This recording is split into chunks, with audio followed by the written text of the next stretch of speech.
La projecció de dos curtmetratges de Charles Chaplin, L'immigrant i el bomber, amb la música en directe del pianista Rigo Tomasi a la Sala Mozart, ha donat el tret de sortida a la primera edició del Calella Festival de Cinema.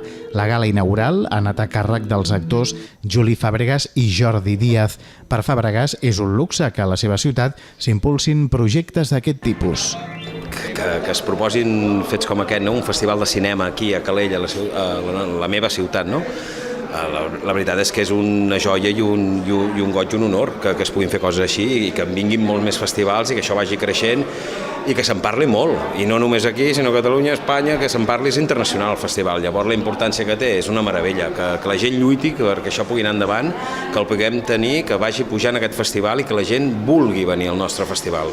Per la seva banda, l'actor badaloní Jordi Díaz destaca el ressorgiment de festivals de cinema a tot Catalunya amb característiques que són molt peculiars. En el cas de Calella destaca per la secció diu low cost. Segons ell, el low cost no vol dir baixa qualitat. La curiositat important del Calella Film Festival és aquest low cost que hem volgut presentar.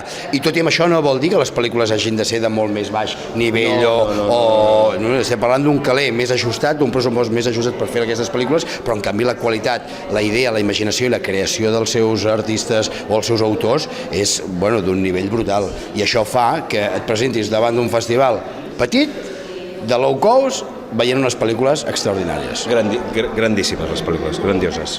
Una opinió que també comparteix el director del festival, Jonathan Ruiz. Las películas que como habéis podido ver los trailers son brutales, tienen mucho talento, tienen poco dinero, pero no parecen locos. Hay algunos que no parecen locos. Des d'aquest divendres i durant tota una setmana hi ha projeccions de curtmetratges i pel·lícules, algunes que entren al concurs de llargmetratges low cost i d'altres que es veuran cada nit a la platja, al Guingueta número 9, el que s'anomena el Beach Festival. També s'ha previst el concurs Límit 48 hores, que consistirà en la creació i edició de curtmetratges en només 48 hores. Durant tots els dies del festival es podran veure un total de 35 pel·lícules en els diferents escenaris previstos. Els cicles que es faran a la Sala Mozart tenen un preu de 4 euros.